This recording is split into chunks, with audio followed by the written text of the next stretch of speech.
Hey, brothers and sisters, the title of today's message would be The Mystery of the Two Horns, Rise of the Beast from the Pit. And so in sharing this message with you is to give more clarity and understanding about the identity, the characteristics, the understanding of the beast.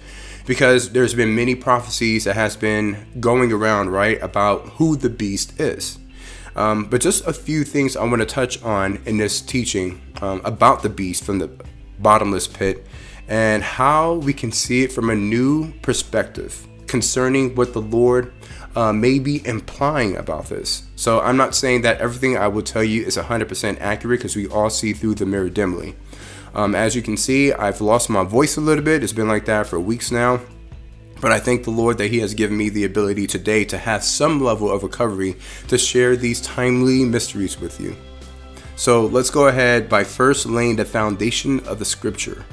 And then we're going to move on to some things that relates to modern day events. So let's first go to Revelation chapter 13. And it says, "And I stood upon the sand of the sea, and I saw a beast rise up out of the sea, having 7 heads and 10 horns, and upon his horns 10 crowns, and upon his heads the name of blasphemy." So this here is speaking about the first beast that is mentioned in the book of Revelation. And this is the beast that comes out of the sea. All right, so the important things I want you to capture from this scripture, right, with the many different things we can pull from this, is the consideration of the horns. What we want to look at is the important thing about the 10 horns upon the head of the beast, right, or heads, plural, of the beast, and the fact that each horn has a crown. This is going to be very important for us to understand the idea about the second beast. So when we go to verse 11 in Revelation 13, it says, "And I beheld another beast coming up out of the earth, and he had 2 horns like a lamb." 2 horns like a lamb. "And he spake as a dragon, and he exerciseth all the power of the first beast before him, and causeth the earth and them which dwell therein to worship the first beast, whose deadly wound was healed."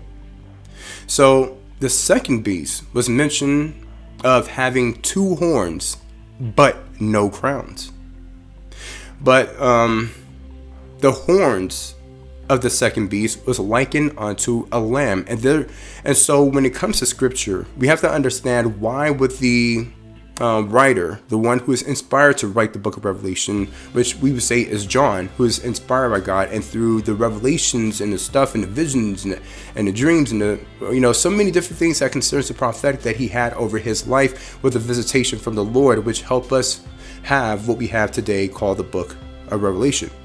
And so he says that he had 2 horns now. And he says it was like a lamb, 2 horns like a lamb. It was likened unto a lamb.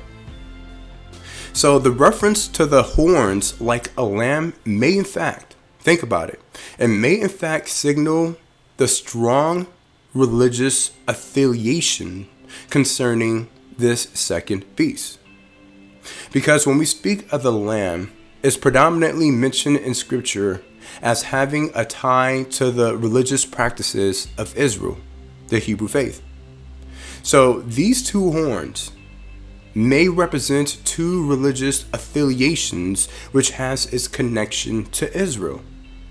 And so because the beast speaks like a dragon, it can be inferred at this point that these 2 religious components of the lamb, these 2 horns, are satanically motivated. And so apart from these 2 horns, we have the beast itself. So it could be, so verse 12 makes it quite clear of the purpose of this beast from the pit. Verse 12 says, "And he exerciseth all the power of the first beast before him, and causeth the earth and them which dwell therein to worship the first beast." So therefore, what we know about this beast from the bottomless pits, it has 2 horns like a lamb, in a reference to religion. And then it says that he spake like a dragon, which means that this religious affiliation is motivated by Satan himself. And then the fact that the second beast leads them to worship the first beast. It's telling us that the second beast is in the capacity of a religious leader. Because why would a politician or anybody in a political arena will have their aim to cause worship to be given, honor and reverence to be given to an entity that they would consider to be a god? When it comes to the concept of worship, it's usually a religious leader that would lead the people to worship that particular entity.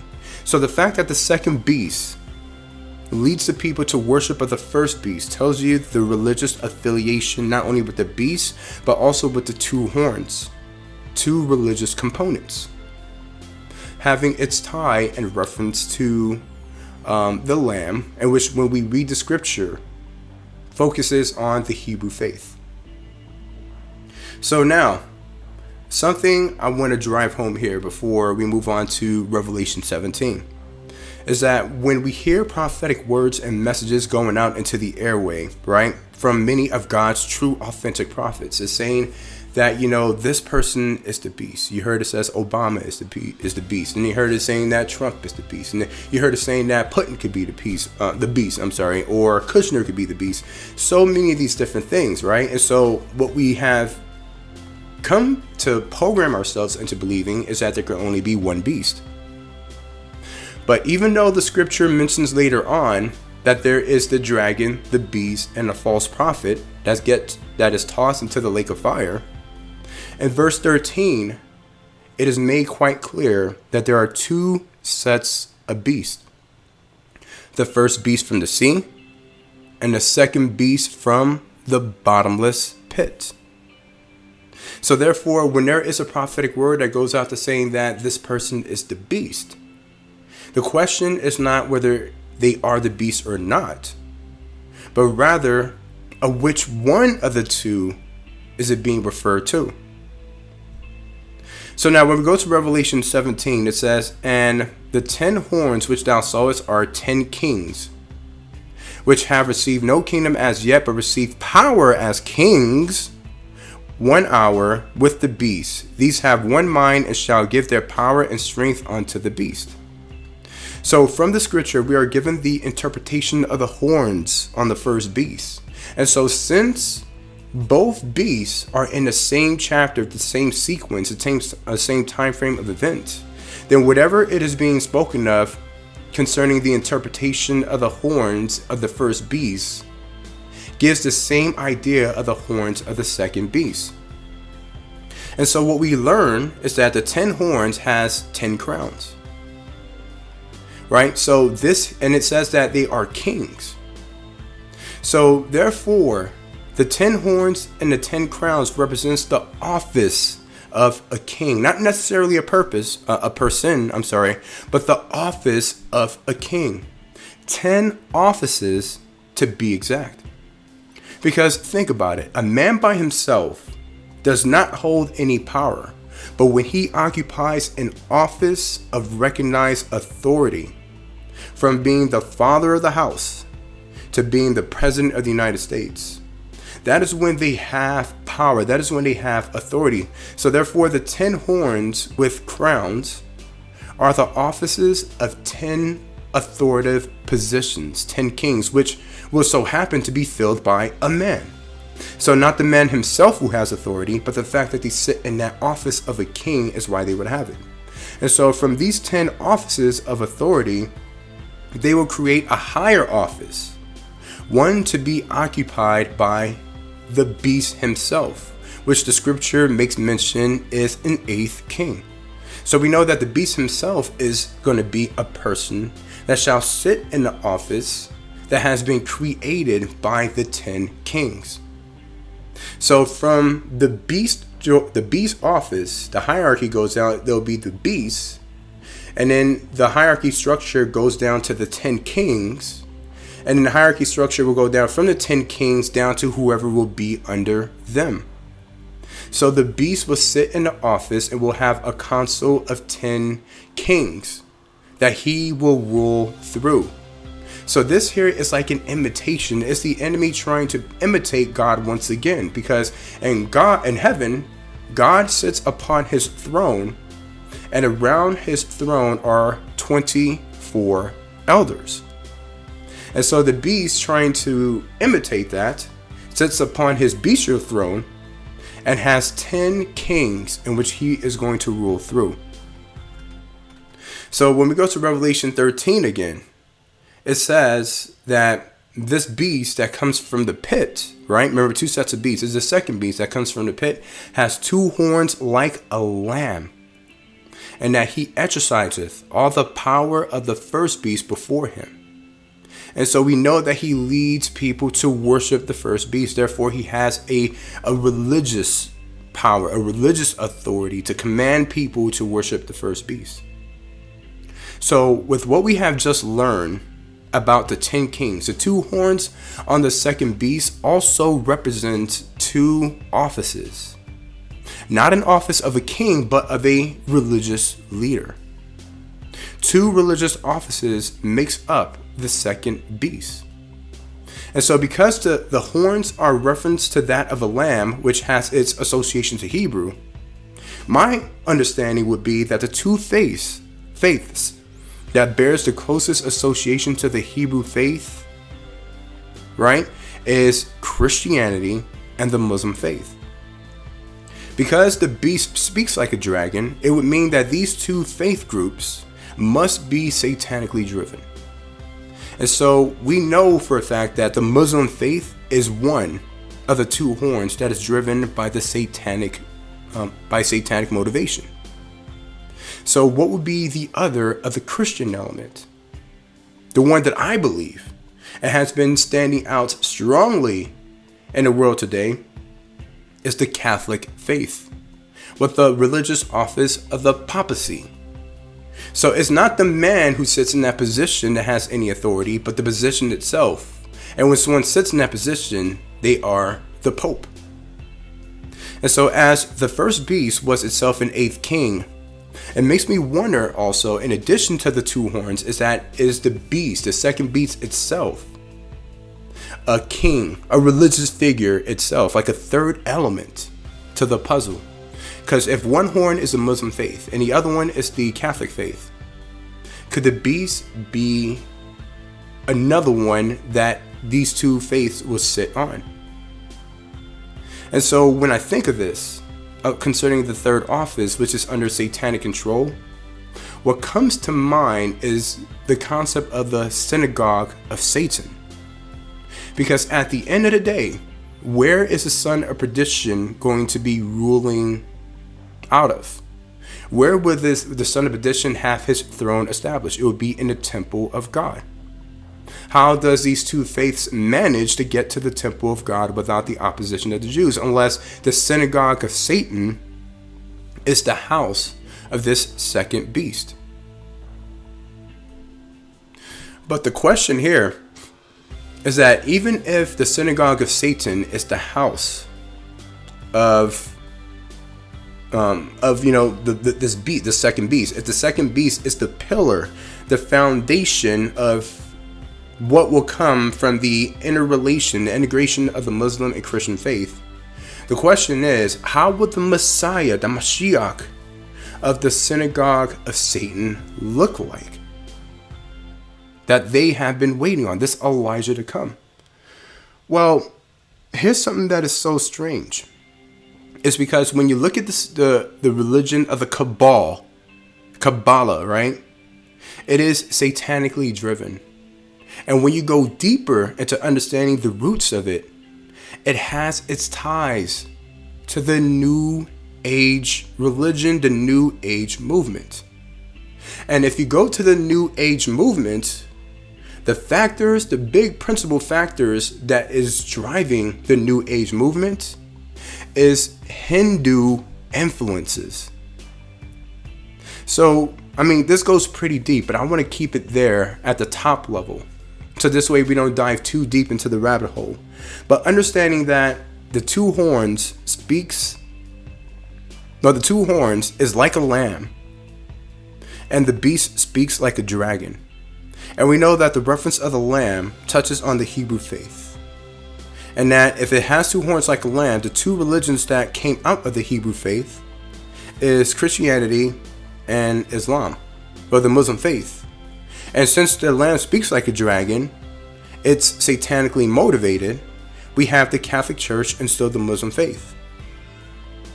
And so with these two religions that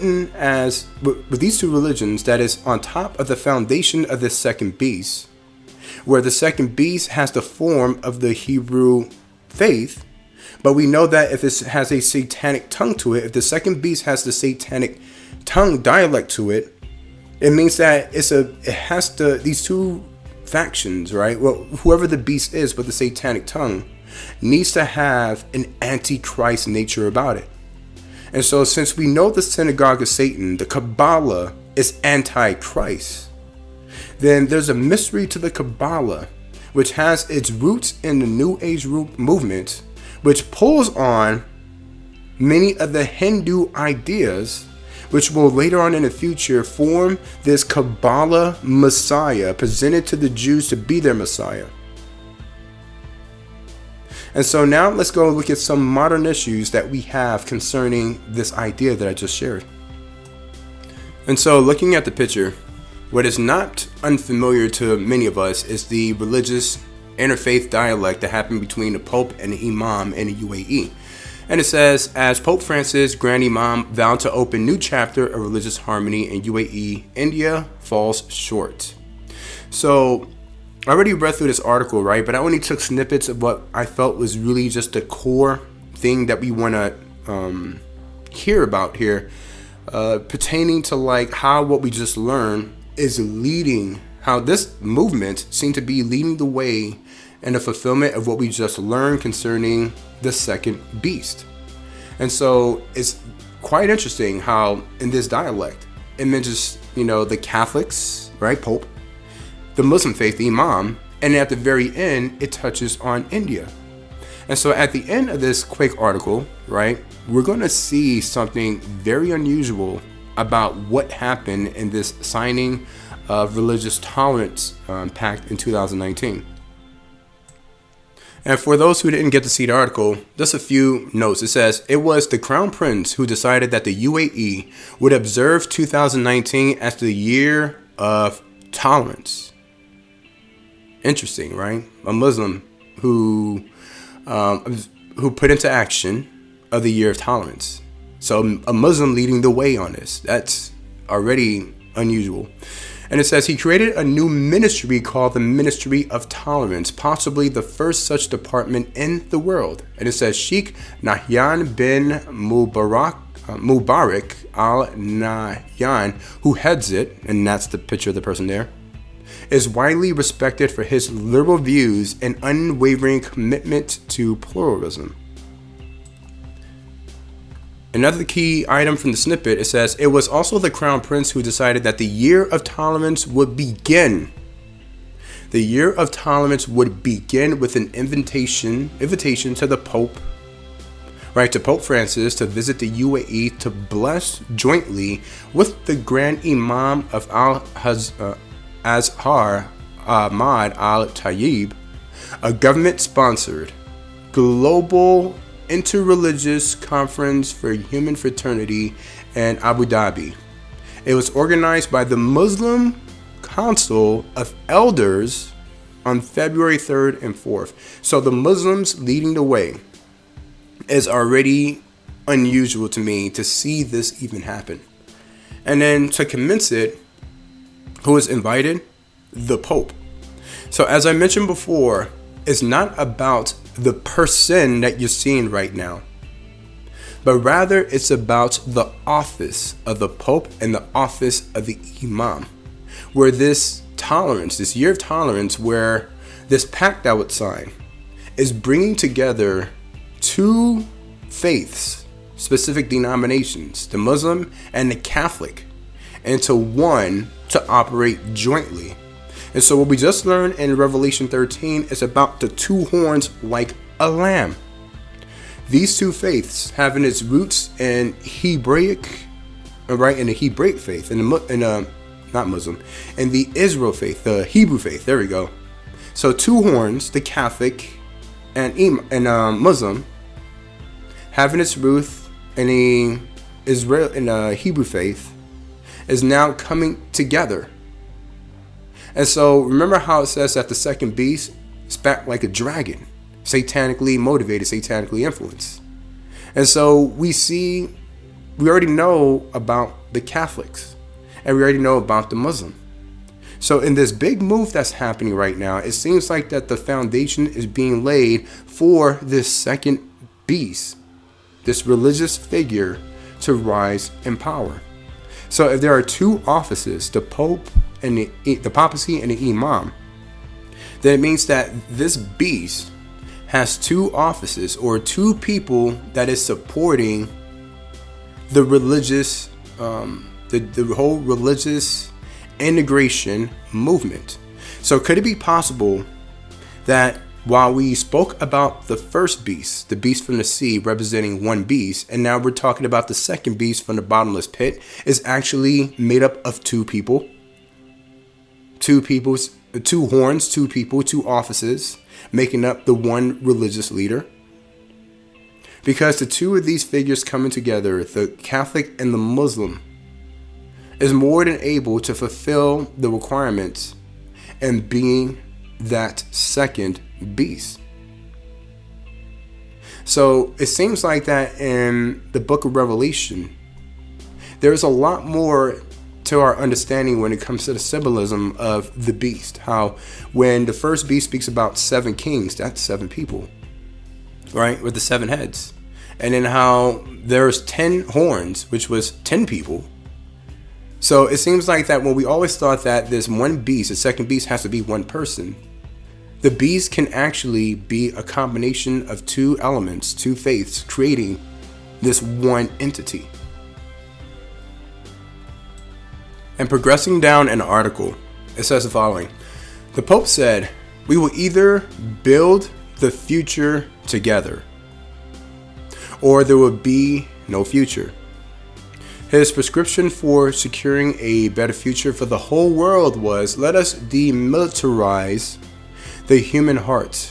Similarly, I was struck by, that's what he says. And then the writer says, similarly, I was struck by the following rousing affirmation in the joint declaration, human fraternity for world peace and living together, which the Pope and the Imam, remember, he's not talking about Francis and this individual, but Pope, the office of the Pope and the office of the Imam, signed at the concluding ceremony of the conference.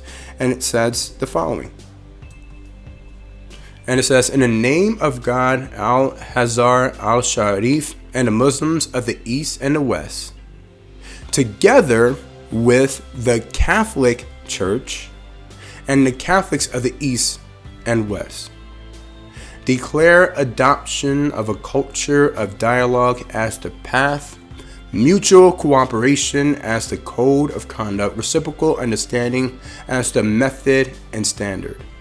So this pact that is signed by the Imam and Pope, which is driven by the Prince of the UAE, right? One of the princes of the UAE, I believe it is, the prince, right? The person of government authority has signed this pact where these two bodies, these two people, the Imam and the Pope, these two faiths, will be dialoguing about future integrated cooperation of these two faiths and how it deals with the religious influences of the world. So this is not just two people getting together and having a formality where they're just signing this thing symbolically, but no, this was led by the prince himself that we read, who declared the year 2019 to be a year of tolerance for the UAE. So there's a political power behind this, enforcing this very thing to occur. And so for another clip of this article, it says the following. It says, the Crown Prince has also ordered the construction of a Abrahamic family house in Abu Dhabi to commemorate the historic visit of Pope Francis and the Grand Imam to the UAE. In addition, he announced that both he and my brother, the ruler of Dubai, have signed the foundation stone for building a new church of Pope Francis and mosque of Sheikh Ahmad Al Tayyib in Abu Dhabi. So in Abu Dhabi, there's going to be a construction that's going to take place. The Abrahamic Family House is what they're calling it, which shall incorporate the integration of the Catholic Church and the mosque and the mosque of the Islam faith. And to the next snippet of this article, it says the following. So if what we just read wasn't bizarre enough, look at this. It says, a Hindu temple with Muslim patronage, lest anyone be inclined to think that the UAE's promotion of tolerance is limited to the Abrahamic religions, which is Judaism, Christianity, and Islam. Here is some news that the Brahmavihari Swami, which is another office, right? This is the office for the Hindu religious figure, the prime mover behind the project to build a huge Hindu temple in Abu Dhabi, shared with me. So not only is there going to be the interfaith dialogue of the three Abrahamic religions, right? Judaism, Christianity, and Islam, right? The Muslim faith.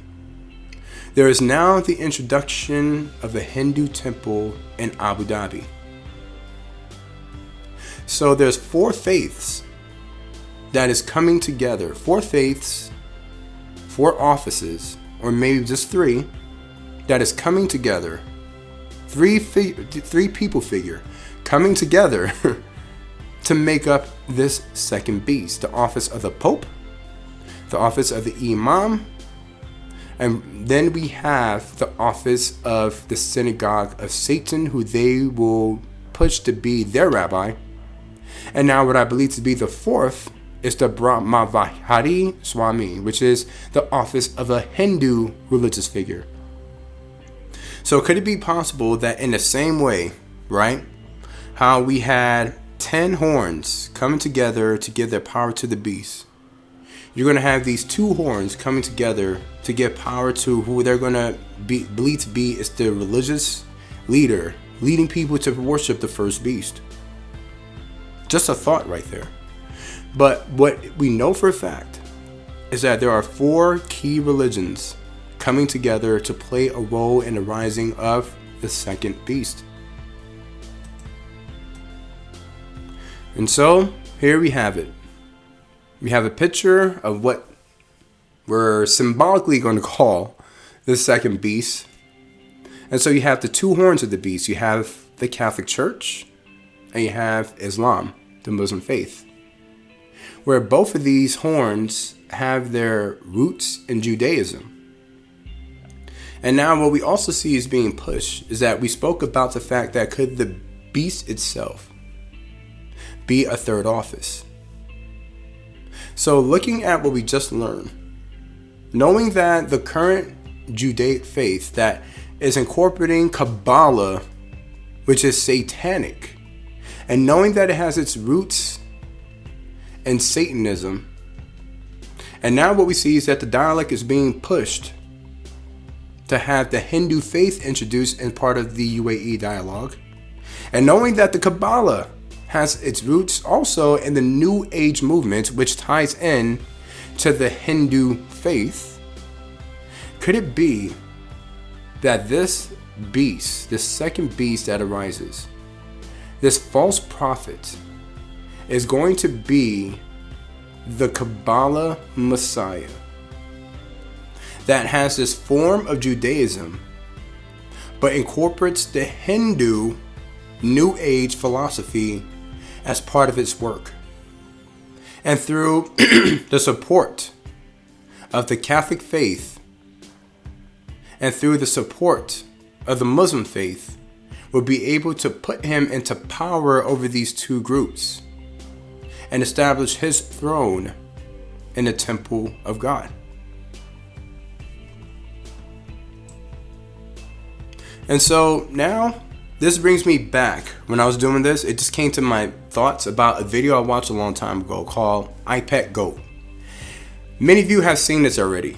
That has so much different symbolism of so many kind, right? I was thinking about loading the video here as a means to watch it, but it's so dark that I decided just to take, snippets of a video clip and share it with you today. If you want to go ahead and look at the video for yourself, by all means do it, but for conscience sake, I didn't want to post it because it's had too much dark symbologies in it, and I do not need anyone to be influenced by that, other than just showing this small snippet, which is all as far as I am willing to go. And so looking at this, you have this figure, right? And everybody know about the sign of the pyramid. And if you look at the third eye, who came up with the concept of the third eye? That's the Hindu faith. And you have a figure that's supposed to look like, the modern, what Europeans has described to be Jesus, the Jesus figure. And then if you look to the left, there's the destruction of a church, the Catholic Church. And then if you look to the right of it, there is this imam figure rising up, right? Whoever's seen the video, you remember this. You have this, not the imam, the Messiah figure. This interfaith, the second beast is what we're going to call him, that rises up during a time of chaos. And so this here has so much weird, dark symbolism about what it seems like the second beast is going to look like. Not saying this is what they're going to look like physically, but what is the agenda? And then when we come to this picture set, if you look to the left, you have another religion being destroyed. The first one was the Catholic. The second one is now the Muslim faith. That's a mosque being blown up. And then so if you watch the video, it pretty much captures the overall that from the chaos that will ensue the world, this will give rise to this religious figure that's supposed to usher in this type of world peace. And towards the end of the video, after all the chaos and messages that they put in there, showing how from that it leads to the rise of this false Messiah, where you have the Muslim faith that is taken down, the Catholic faith taken down, moving out of the way to give rise to this entity. And what's so interesting is that if you look at the boat itself has its pagan roots in the olden gods of Egypt. So this, right, like that boat, if I remember from Egyptian mythology, is supposed to be the boat of crossing, to where a person who, from their pagan beliefs, that once they died, this boat would take them into the afterlife. But what's so weird is that in this, it's a reverse. This boat is not taking this false prophet into the afterlife, but it's actually bringing them forth back into the world of the living. And so in conclusion, brothers and sisters, there's truly no way to know the extent of the deceptions and strong delusion that awaits down the road. So many things that's going to challenge our faith and our mind to continue to believe and trust in Jesus. But understand that despite what we just saw in this teaching, what we just learned, despite all the information and the knowledge and the word of wisdom that might have been received from this, right? Ultimately, what I want you to take away from this is what you see in the picture before you.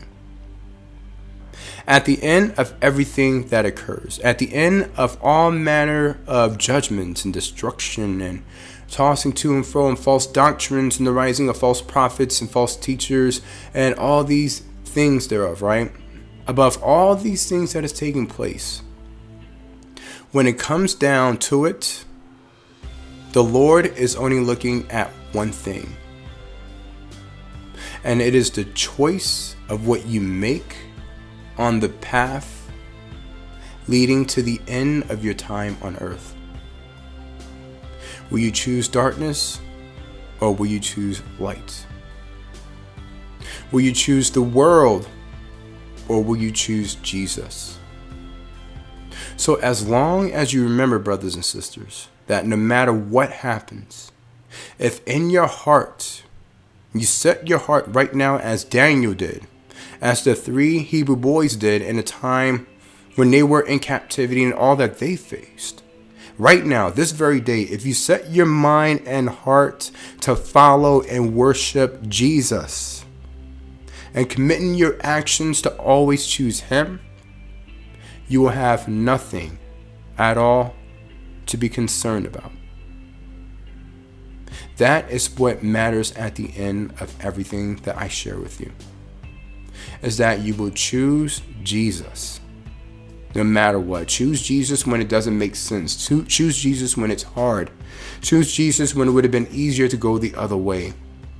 If you always choose Jesus, the true Jesus, everything will be all right. God bless you.